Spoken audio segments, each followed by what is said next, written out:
Bonjour tout le monde. Je ne sais pas vous, mais en ce qui me concerne, j'ai l'intime conviction que d'ici quelques dizaines d'années, nous aurons trouvé un moyen de faire des rêves lucides relativement fréquemment et facilement. Je suis aussi convaincu que d'ici quelques dizaines d'années, le rêve lucide sera enseigné dans les facultés de médecine au même titre que l'hypnose, comme outil thérapeutique. Et j'ai aussi l'intime conviction que d'ici quelques dizaines d'années, le rêve lucide fera vraiment partie de l'inventaire des outils thérapeutiques les plus performants pour traiter certains troubles et certaines maladies.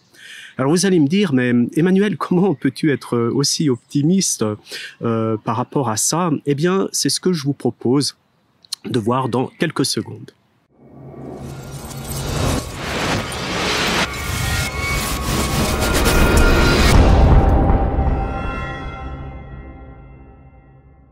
Peut-on guérir une maladie en rêve lucide? C'est une question qui m'est relativement souvent posée, voire systématiquement, dans mes formations, mes séminaires et mes ateliers.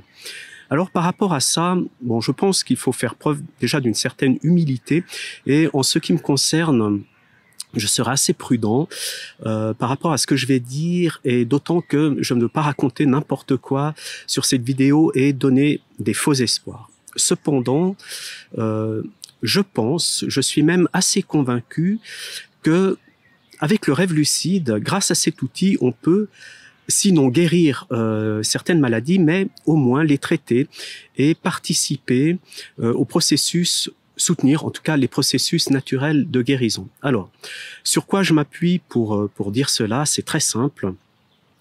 Sur les études qui ont été faites par rapport à la visualisation. Donc, la visualisation, on sait que c'est de l'imagerie, en fait, mentale, qui est produite soit par la visualisation créatrice, soit par l'hypnose, soit par le rêve éveillé dirigé ou non dirigé, soit par la méditation, soit par les rêveries diurnes ou les rêveries d'endormissement. Et on sait aujourd'hui que ces imageries impacte vraiment la réalité, que ça soit positivement ou négativement, on le sait. Il y a des études scientifiques qui ont été menées par rapport à ça depuis des dizaines d'années. On a des résultats tangibles et je ne vais pas trop m'étaler sur ce sujet dans le sens où vous allez pouvoir trouver énormément de contenu sur Internet.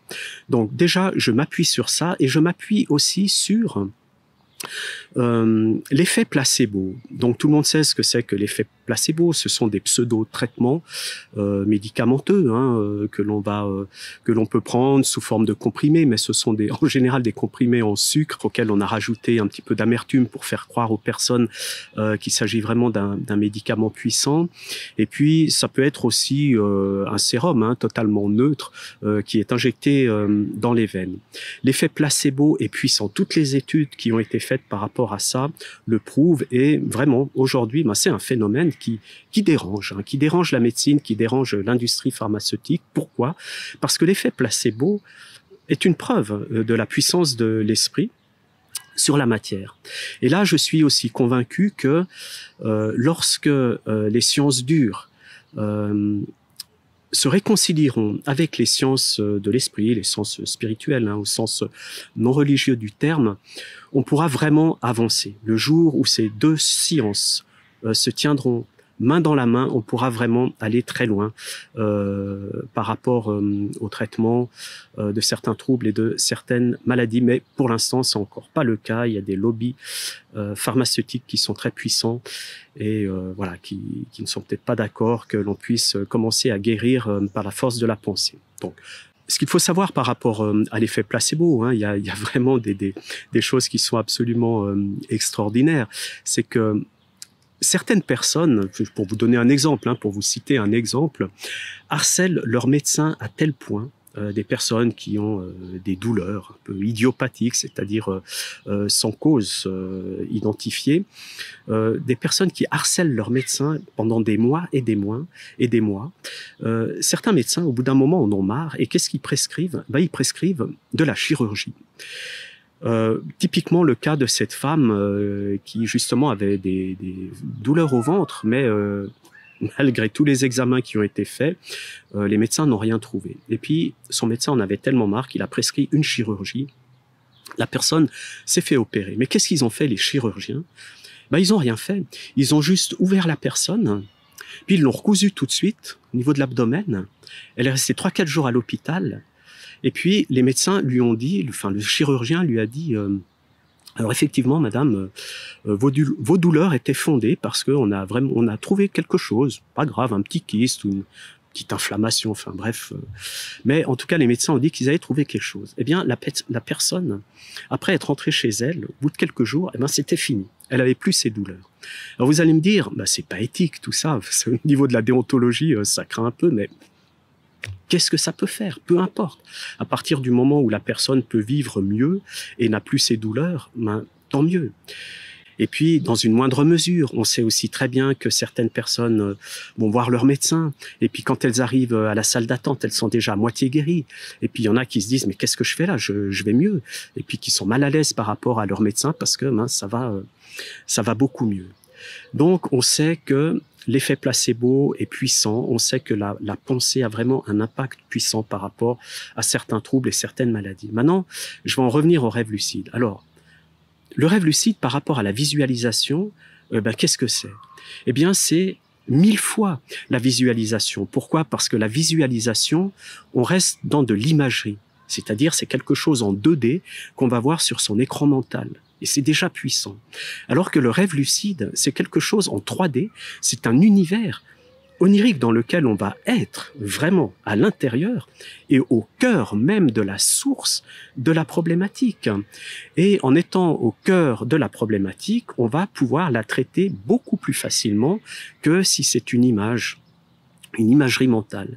Et puis là, l'effet placebo entre vraiment dans le processus parce que c'est la puissance de la pensée sur la matière, la puissance aussi de la pensée sur les informations. Parce que quand on est en rêve lucide, on va agir bien sûr sur la matière, il va y avoir des répercussions et des impacts somatiques, mais on va plutôt agir sur l'information, c'est-à-dire sur des éléments du rêve qui vont représenter cette maladie. Ça peut être un décor un peu sombre, par exemple, ça peut être un personnage de rêve, un peu inquiétant qui nous menace, ça peut être un animal, ça peut être un végétal, ça peut être un objet, une infinité de choses en fonction de notre symbolique personnelle sur laquelle on va pouvoir agir, et pas forcément de manière violente.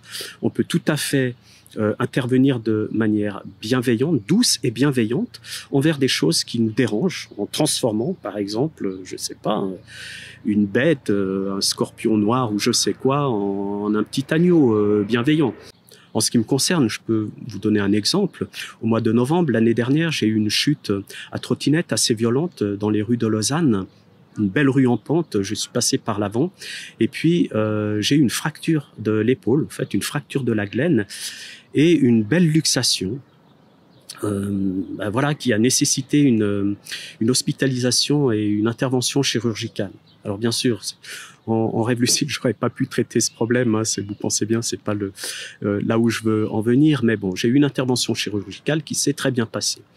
Et puis, je suis sorti de l'hôpital au bout de 3 jours et j'avais un rendez-vous 5 jours plus tard avec une infirmière pour un changement de pansement. J'arrive, salle de soins, etc.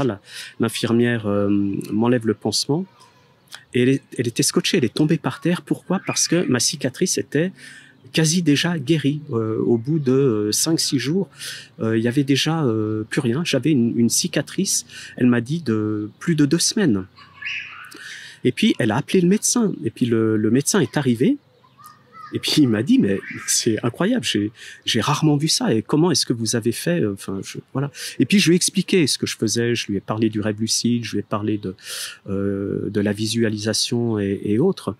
Et puis, le médecin m'a dit, c'est extraordinaire, continuez, parce que vraiment, il y a eu un impact positif. Et il m'a dit, les fils, on peut déjà vous les enlever. Et puis, j'ai aussi fait une autre expérience, c'est que je voulais voir, en prenant un médicament dans un rêve lucide. Alors, j'ai déjà pris des médicaments pour des migraines, parce que j'ai relativement souvent des migraines, qui sont pas en lien avec le rêve lucide, rassurez-vous, mais j'arrive à les traiter avec le rêve lucide.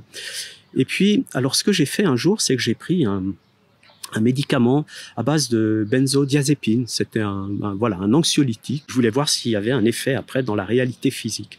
Donc j'ai pris ce médicament en rêve, c'est-à-dire un médicament totalement virtuel que j'ai avalé. Et puis, le lendemain, quand je me suis réveillé, déjà, j'étais super bien. Bon, déjà, quand on fait un rêve lucide, on est bien. Mais là, j'étais zen. J'étais sur un petit nuage. Et ça a duré toute la journée. Et puis, il y a d'autres choses aussi. Et certaines personnes me disent, mais c'est vrai tout ça, ces histoires d'impact dans la réalité. Mais je leur dis, mais essayez de boire un demi-litre de laxatif, par exemple, dans un rêve lucide, et puis vous verrez bien ce qui va se passer le lendemain. Et puis des rêveuses et des rêveuses lucides, ça c'est des quêtes qu'on avait fait sur le forum Attrape-Songe, de boire par exemple quelques verres de vin en rêve lucide pour voir s'il y a un impact dans la réalité. Mais certaines personnes ont ressenti, se sont réveillées avec une migraine ou avec la tête qui tourne. Enfin, vraiment, il y a des, pour certaines personnes, il y a des impacts. Alors, je pense que c'est aussi un peu comme dans l'hypnose, en fonction du niveau de suggestibilité. Et puis un jour, il y a une personne qui a essayé de me coincer, en fait, dans un de mes ateliers, et puis qui m'a dit, mais Emmanuel, alors si tout ce qu'on fait, si tout ce qu'on mange et si tout ce qu'on boit dans un rêve lucide a un impact dans la réalité physique, à partir du moment où j'ingurgite un poison comme du curare ou du cyanure, normalement je devrais mourir. Mais bonne question. Et puis je trouve que cette personne a très bien fait de me la poser. C'est une question qui est tout à fait logique et pertinente. Pourquoi? Parce que effectivement, si tout ce qu'on mange ou tout ce qu'on boit dans le rêve lucide a un impact dans la réalité physique, en ingérant du poison, théoriquement, on devrait mourir dans la réalité physique. Eh bien, ça ne se passe pas comme ça. Et je vais vous expliquer, je lui ai expliqué, je vais vous expliquer aussi pourquoi ça ne se passe pas comme ça. Il faut savoir qu'en nous, on a un instinct de survie et que notre esprit ou notre inconscient est plutôt dans une démarche, une dynamique éros, c'est-à-dire un principe de vie, plutôt que dans une dynamique thanatos qui est un principe de mort. Et si on était tous dans un principe thanatos, il y a longtemps qu'il n'y aurait plus aucun être humain sur cette planète. Donc, on va dire qu'on est dans un principe de vie. Et puis, à partir du moment où l'esprit ou l'inconscient est en désaccord avec l'ego ou avec le moi, qui décide de faire quelque chose, ça ne se passera pas. Ça ne se passera pas. L'esprit ou l'inconscient ne veut pas que vous mouriez. Donc, si vous ingérez un poison, vous n'allez pas mourir. Alors oui, il peut se passer quelque chose. Vous pouvez expérimenter une mort à l'intérieur du rêve, c'est-à-dire une mort onirique. Ça, je ferai aussi une vidéo là-dessus. Vous aurez peut-être un malaise à l'intérieur du rêve. Ou peut-être aussi des troubles quand vous allez vous réveiller, genre des maux de ventre ou un peu comme si vous cuisez un petit peu de partout. Même en aucun cas vous allez mourir, tout simplement parce que votre esprit aura dit non, c'est pas question. Au fond de toi-même, t'as pas envie de mourir, donc tu vas rester en vie. Maintenant, il se peut, je dis bien il se peut que si une personne a vraiment envie de mourir, une personne a vraiment au fond d'elle-même cet instinct suicidaire, a vraiment envie de quitter notre planète et de partir dans un autre monde, peut-être qu'en ingérant un poison en rêve lucide, peut-être qu'elle ne se réveillera pas le lendemain. J'en sais rien, c'est une hypothèse. Et puis on sait aussi, toujours pour illustrer cette puissance de l'esprit, que il y a des personnes qui ont des troubles ou des maladies, des petites maladies, et qui ne guérissent jamais, malgré tous les traitements qu'on leur donne. Pourquoi? Parce que elles en tirent un bénéfice secondaire. Par exemple, le fait qu'on s'occupe d'elles, qu'on s'intéresse à elles, qu'on soit à leurs petits soins, etc. Elles retirent un bénéfice de ça, d'avoir les enfants autour d'elles, les petits-enfants ou autres. Et puis, au fond d'elles-mêmes, inconsciemment, elles vont se dire, mais pourquoi je guérirais? Parce qu'après, tout le monde va m'abandonner, va partir. Donc, voilà. L'esprit va continuer à entretenir le phénomène morbide. Voilà, donc là, on est vraiment dans la puissance de l'esprit. Après, il y a aussi une chose qui est très importante à savoir, c'est que le rêve lucide peut avoir un impact indirect sur des troubles ou des maladies qui sont en train d'incuber, ou alors qui sont déjà installés. Pourquoi? Parce que quand on fait un rêve lucide, on va libérer tout un tas d'hormones, et notamment les 4 hormones du bonheur et du plaisir et de la joie. Alors quand je dis hormones, ça peut être certaines ce sont des neurotransmetteurs, certaines sont des neuropeptides, mais voilà, j'inclus ça dans le thème hormones, comme ça c'est plus simple pour tout le monde. Et ces 4 hormones du bonheur sont sécrétées en rêve lucide. Alors déjà, on a la dopamine. Ça, c'est le truc de ouf, parce qu'à chaque fois que vous faites un rêve lucide, vous libérez énormément de dopamine dans l'organisme, et c'est ce qui va vous donner une énergie de dingue. Et même si vous n'avez dormi que 3 ou 4 heures dans la nuit, vous sortez d'un rêve lucide, d'un beau rêve lucide, bourré de dopamine, je vous assure que vous n'allez pas vous recoucher, ça peut être 3 ou 4 heures du matin, vous allez vous lever, vous allez finir votre nuit debout, et puis la journée va super bien se passer aussi, parce que ça donne une énergie de ouf. C'est assez incroyable. Et puis, il y a aussi la sérotonine qui est sécrétée, alors qui intervient dans pas mal de processus physiologiques, notamment la régulation du sommeil, mais aussi l'affirmation de soi. La sérotonine permet de nous conférer une certaine confiance en soi et le fait de pouvoir s'affirmer en société.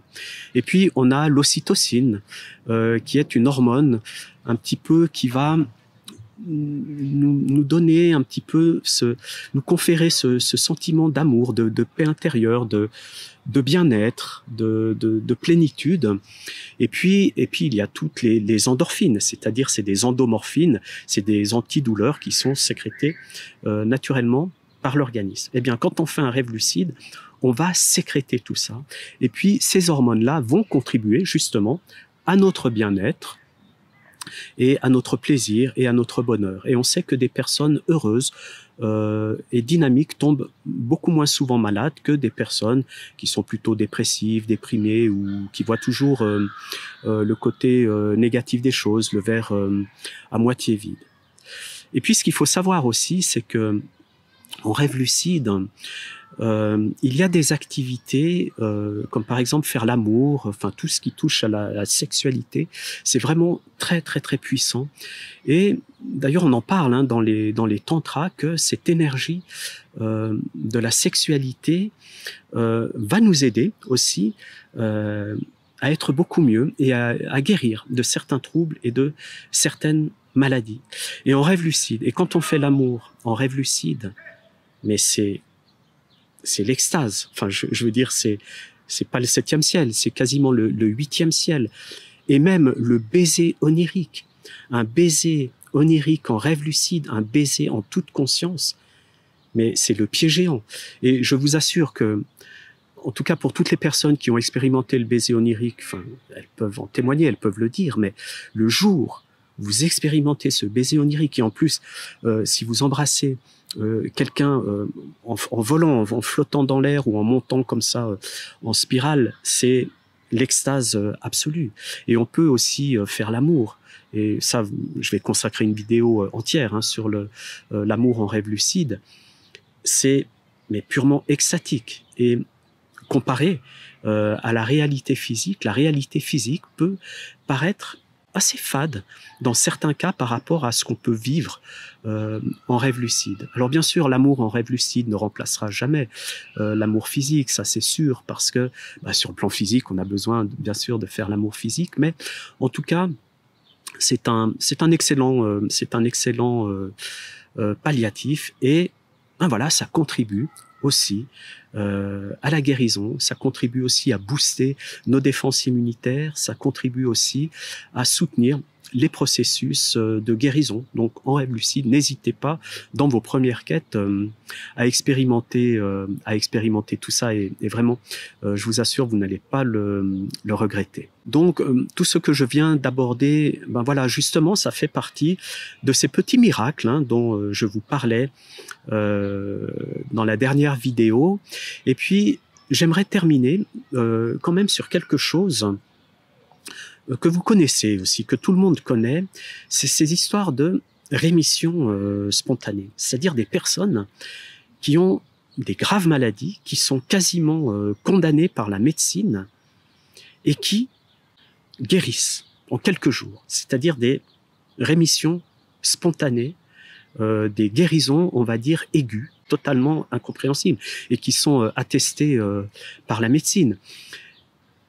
Des personnes qui, au fond d'elles-mêmes, dans un élan, je sais pas, d'espoir, de foi, enfin et là je parle pas forcément d'une foi religieuse, parce que il y a des personnes qui sont agnostiques ou totalement athées, qui ont aussi vécu ce genre de phénomène, arrivent à complètement inverser le processus de la maladie. Alors c'est très rare, mais par rapport aux vidéos que j'ai fait précédemment, je sais pas, mais en tout cas, moi, je me suis fait une explication par rapport à ça. J'ai l'impression que ce sont des personnes qui ont réussi à se connecter, je sais pas comment, mais qu'elles ont réussi à se connecter à une réalité supérieure. Et on sait que la réalité supérieure peut intervenir très facilement dans la réalité qui se trouve juste en dessous. Et puis c'est aussi ce qu'on fait en rêve lucide quand on traite certains troubles et certaines maladies, c'est que on va utiliser cette réalité immédiatement supérieure au rêve pour pouvoir traiter des choses à l'intérieur du rêve qui vont avoir un impact dans la réalité physique. Eh bien, pour en revenir à ces personnes, je pense, moi franchement, je pense que ce sont des personnes qui, accidentellement ou volontairement, ont réussi à se connecter peut-être à une conscience beaucoup plus vaste, à un esprit, entre guillemets, qui rêverait ce monde et qui serait intervenu pour guérir cette maladie. Et lorsque vous serez en rêve lucide et puis que vous aurez pu traiter certains troubles, alors mais commencez par des petites choses, et puis de préférence, on va dire des petits troubles psychologiques comme des petites phobies, des angoisses, des petites tocs ou des choses comme ça. Vous verrez comme c'est facile de pouvoir les traiter. Et puis après les cauchemars. Et puis ensuite, aller sur des troubles psychosomatiques ou même somatiques. Et puis les traiter, voilà, soit par la pensée, soit avec des médicaments oniriques, soit avec de l'énergie, du magnétisme ou autre. Mais progressivement, vous verrez que ce que je dis est vrai et a des effets. Voilà. Donc, on en reste là pour aujourd'hui. Et comme je dis toujours, ne me croyez pas, expérimenter. Enfin, c'est pas moi qui le dis, c'est, je crois que c'est Bouddha qui l'a dit. Ne me croyez pas, mais expérimentez. Alors oui, expérimentez, travaillez sur le rêve lucide. C'est vrai que dans mes vidéos, je parle pas souvent de techniques, enfin, en tout cas pas encore, mais ça va venir. Mais toutes ces techniques, vous pouvez les trouver dans des livres et autres. Moi, pour l'instant, je prépare le terrain de la lucidité, mais en tout cas, essayez, testez, travaillez aussi avec la visualisation, avec la méditation, et vous verrez à quel point c'est puissant. On se dit au revoir, à la prochaine fois. N'oubliez pas de liker si vous avez apprécié ce contenu, de vous abonner à ma chaîne, c'est super sympa. Je vois que le nombre progresse petit à petit. Vraiment, ça me fait plaisir, puis ça m'encourage à faire des nouvelles vidéos. Alors à très bientôt, enfin en tout cas à la semaine prochaine, pour une nouvelle vidéo où on va continuer avec ces petits miracles.